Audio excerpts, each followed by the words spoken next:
السلام علیکم ناظرین۔ اس نے قاسم کے مشورے کو فوراً مان لیا۔ سلطان نے غالباً اپنی دور اندیشی کا ثبوت دیتے ہوئے بہرام اور کوتوال شہر کو بنانا چاہا، لیکن قاسم نے اسے منع کر دیا۔ اس کے بعد دیر تک قاسم اور سلطان غداروں کی چھان بین کے موضوع پر بات چیت کرتے رہے۔ کافی دیر بعد جب قاسم سلطان سے ملاقات کر کے لوٹا تو شہزادہ محمد اپنے کمرے میں اس کا منتظر تھا۔ وہ قاسم کو دیکھتے ہی اس کا استقبال کرنے کے لیے اٹھا اور اسے اپنے قریب مسہری پر بیٹھنے کا اشارہ کیا۔ محترم قاسم بن ہشام، اس دن مقابلے کے دوران اگر ہماری کنیز کی بیٹی آپ کو بروقت خبردار نہ کر دیتی تو سکندر بیگ آپ کا سر قلم کر چکا تھا۔ شہزادہ محمد کی بات سن کر قاسم حیرت سے اچھلا۔ کنیز؟ کون کنیز اور کون سی بیٹی؟ میں آپ کی بات سمجھا نہیں شہزادہ حضور۔ شہزادہ محمد قاسم کی بات سن کر مسکرا دیا اور ہنس کر کہنے لگا، کیا آپ کو یاد نہیں کہ مقابلے کے دوران آپ جب منصفین کے پاس کھڑے تھے اور تماشائیوں کی جانب دیکھ رہے تھے تو آپ کے عقب سے سکندر نے خطرناک وار کیا تھا؟ اس وقت آپ کو خبردار کرنے والی آواز سکندر بیگ کی البانوی کنیز کی بیٹی مارسی کی تھی۔ قاسم حیرت کے سمندر میں غوطے کھا رہا تھا۔ اس نے کس قدر معصومیت سے کہا، آواز تو نہیں تھی، البتہ ایک چیخ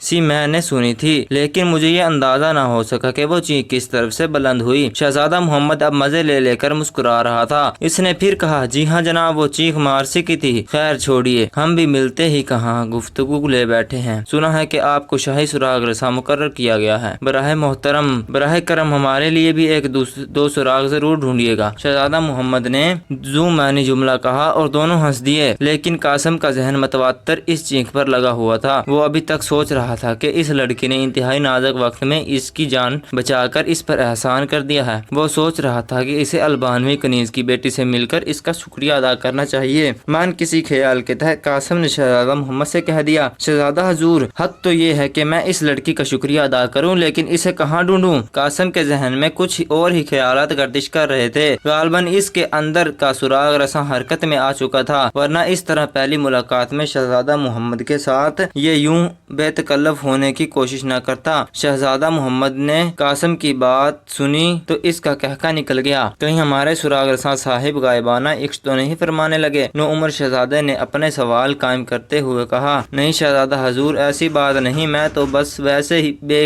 اخلاقی لحاظ سے کہہ رہا تھا، آخر اس لڑکی نے میری جان بچائی ہے۔ شہزادہ محمد پھر ہنس دیا، براہ محترم آپ کی اخلاقیات اپنی جگہ بجا، لیکن یاد رکھیے کہ آپ مسلمان ہیں اور وہ ایک عیسائی ماں کی بیٹی ہے۔ قاسم کے لیے یہ بات پھر چونکا دینے والی تھی۔ وہ اپنے مقدر پر رشک کرنے لگا۔ یہ سراغ رسائی کی ذمہ داری سنبھالتے ہی پہلے قدم پر اسے سراغ ملنا شروع ہو گئے تھے۔ اس کا ذہن ایک عیسائی لڑکی کے بارے میں سوچ رہا تھا جس نے تہوار والے روز قاسم کی جان بچائی اور جو سکندر کی البانوی کنیز کی بیٹی ہے۔ یہ یقیناً ایک عجیب اتفاق تھا، اس قدر عجیب کہ اسے جان کر قاسم کے رونگٹے کھڑے ہو گئے۔ اس نے بے صبری سے بات کرتے ہوئے پوچھا، لیکن شہزادہ حضور، اس لڑکی کا پتہ بھی تو عنایت فرمائیں تاکہ ہم اس کا شکریہ ادا کرنے کے لیے جا سکیں۔ بہت خوب، سبحان اللہ، تو ہمارے 5000 سالار اور شاہی سراغ رساں جناب قاسم بن ہشام ایک عیسائی لڑکی کے دام حسن میں گرفتار ہی ہو گئے۔ شہزادہ محمد خوب ہنس رہا تھا۔ قاسم نے بھی اس کی ہنسی میں شامل ہو کر ہنس مزاج کا ماحول بنانے کی اداکاری کی۔ شہزادہ محمد نے پھر کہا، ٹھیک ہے، ہم آپ کو مارسی کا پتہ بتا دیتے ہیں، لیکن اس کی ایک شرط ہے، پہلے وہ پوری کیجیے۔ قاسم نے چونک کر پوچھا، بے شک، فرمائیے کون سی شرط ہے؟ شہزادہ محمد نے ہنستے ہنستے کہا، ہماری شرط یہ ہے کہ آپ ہمارے دوست بننے کا وعدہ کیجیے۔ آپ ہمارے ساتھ وعدہ کیجیے کہ آپ ہمارے ہمراہ شکار کے لیے بھی جایا کریں گے اور ہمیں ملنے کے لیے یہاں قصر سلطانی میں بھی تشریف لایا کریں گے۔ قاسم نے اطمینان کی سانس لی اور فوراً کہا، آپ کی دوستی زہ نصیب، مجھے آپ کی شرط منظور ہے۔ قاسم کی بات کے ساتھ ہی دونوں ہنس دیے۔ قاسم نے نوعمر شہزادے کے ساتھ وعدے کا ہاتھ ملایا اور کہا، ٹھیک ہے حضور، آپ فرمائیں سکندر بیگ کی البانوی کنیز کا پتہ۔ شہزادہ محمد نے قاسم کو مزید تنگ نہ کیا اور بتا دیا کہ شاہی محل کے عقبی کالونی میں البانوی کنیز مارتھا کا گھر ہے۔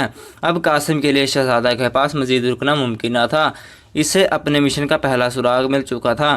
چنانچہ کچھ دیر بعد اس نے جانے کی اجازت چاہی تو نوعمر شہزادے نے مسکرا کر اسے جانے کی اجازت دے دی۔ شہزادہ محمد قاسم کو دیوان خاص کے دروازے تک چھوڑنے آیا اور جب قاسم روزانہ ہونے لگا روانہ ہونے لگا تو شہزادے نے ایک عجیب بات کر دی۔ دوست، ہم اچھی طرح سمجھتے ہیں کہ آپ البانوی کنیز کے گھر شکریہ ادا کرنے سے زیادہ سکندر بیگ کی سازش کا سراغ ڈھونڈنے جا رہے ہیں، لیکن ہم آپ کو روکیں گے نہیں۔ قاسم نے خفیف نظروں سے شہزادے کی طرف دیکھا اور دل میں اس کی بصیرت کی داد دی۔ قاسم نے سوچا کہ سلطان مراد خان ثانی کی نسبت اس کا بیٹا محمد زیادہ ذہین اور صاحب بصیرت تھا۔ پھر قاسم نے شہزادے کو سلام کیا اور محل سے نکل کر چلا گیا۔ اب اس کا دماغ میں سنسنی کے گھوڑے دوڑ رہے تھے۔ وہ چاہتا تھا کہ جلد سے جلد مارسی سے مل لے۔ جوں وقت گزرتا جا رہا تھا اس کا یقین پختہ ہوتا جا رہا تھا کہ مارسی وہی لڑکی ہے جو اس زیتون کے باغات میں ملنے کے لیے آئی تھی۔ ابھی شام ہونے میں کچھ دیر تھی اور وہ رات کے اندھیروں میں مار تھکے کر جانا چاہتا تھا۔ چنانچہ اس نے وقت گزارنے کے لیے اپنے گھوڑوں کا رخ گھر کی جانب موڑ دیا۔ گھر پر اس کا بھائی طاہر موجود تھا۔ قاسم گھر میں داخل ہوا تو بچے دوڑ کر آئے اور اس کی ٹانگوں سے لپٹ گئے۔ اب اس کے بھتیجے اس کے ساتھ پوری طرح مانوس ہو چکے تھے۔ وہ گھر آتا تو اس کے ساتھ اچھلنے کودنے لگتے۔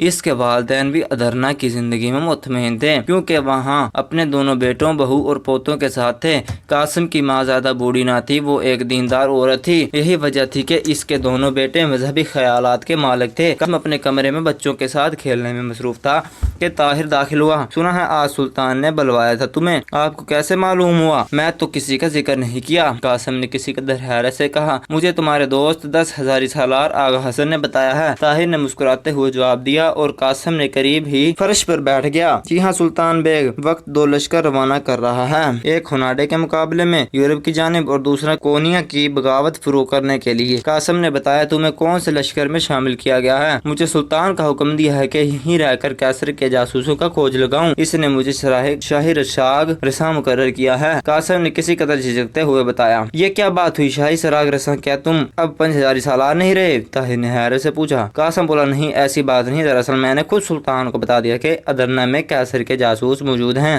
قاسم کو ایک خیال آیا اور اس نے اپنے بھائی سے سوال کر دیا، بھائی جان ابو جعفر کے بارے میں آپ کیا جانتے ہیں؟ وہی ابو جعفر جو ایک بار ہمارے گھر آیا تھا۔ طاہر نے سنسنی زدہ نظروں سے قاسم کی جانب دیکھا اور کچھ دیر سوچنے کے بعد دھیمے لہجے میں کہنے لگا، میں تو یہی چاہتا ہوں کہ وہ بغدادی دروازے کی مسجد کا خطیب ہے یہاں، البتہ یہ بھی سنا ہے کہ اس کے تعلقات دربار شاہی تک پھیلے ہوئے ہیں۔ طاہر کی بات سن کر قاسم درمیان میں بول پڑا، نہیں، کیا آپ جانتے ہیں کہ وہ ادرنا میں کہاں سے آیا؟ اس کا حدود عربہ کیا ہے؟ اور یہ کیا ادرنا میں اس کا کوئی رشتہ دار بھی ہے؟ طاہر کچھ سوچنے لگا، اس کے ماتھے پر سوچ کی شکنوں کا بسیرا تھا۔ اس نے چند ثانیے خاموش رہنے کے بعد، جہاں تک مجھے معلوم ہے ادرنا میں ابو جعفر کا کوئی رشتہ دار نہیں، یہ شخص عرب کا باشندہ ہے اور پچھلے کئی سال سے یہاں ادرنا میں مقیم ہے۔ یہ جان کر کے ابو جعفر کا کوئی رشتہ دار ادرنا میں نہیں، قاسم کی آنکھوں میں چمک پیدا ہوئی، وہ سیدھا ہو کر بیٹھ گیا اور طاہر سے کہنے لگا، بھائی جان آپ نے غور سے ابو جعفر کا چہرہ دیکھا؟ آپ یاد کریں وہ عربوں کی طرح گورا چٹا اور صحت مند ضرور ہے، لیکن اس کی آنکھیں عربوں سے مشابہ نہیں ہیں، اس کی آنکھیں کی نیلی رنگت لاطینی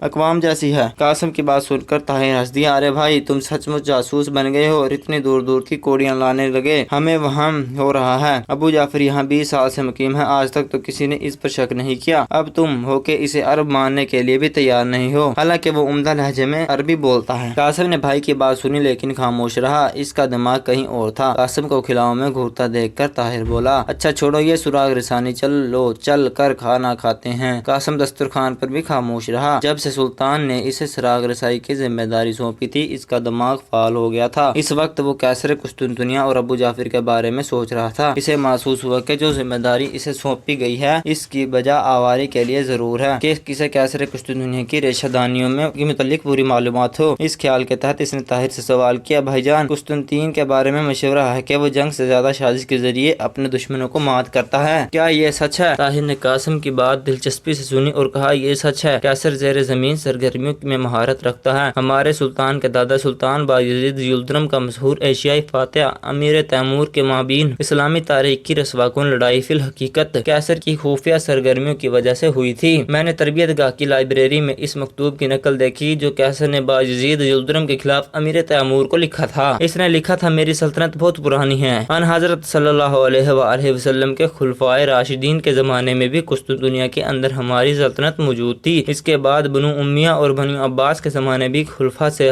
بارہا ہماری صلح ہوئی اور کسی نے قسطنطنیہ لینے کا قصد نہیں فرمایا، لیکن اب عثمانی سلطان نے ہمارے اکثر مقبوضہ چھین لیے ہیں اور ہمارے دارالسلطنت قسطنطنیہ پر اس کا دانت ہے۔ ایسی حالت میں سخت وقت مجبور ہو کر ہم آپ سے امداد کے خواہ ہیں، اور ظاہر ہے کہ آپ ہم کے سوا ہم کسی سے خواہ امداد ہو بھی نہیں سکتے۔ اگر آپ بایزید خان یلدرم کے مسلمان اور ہمارے عیسائی ہونے کا خیال کرتے ہیں تو آپ کو معلوم ہونا چاہیے کہ بایزید خان کو اس طرف یورپ میں مسلسل فتوحات ہو رہی ہیں۔ عثمانی سلاطین کے محل میں بھی کیسر کی شہزادیاں ہر دور میں خطرناک سازشوں کا حصہ رہی ہیں۔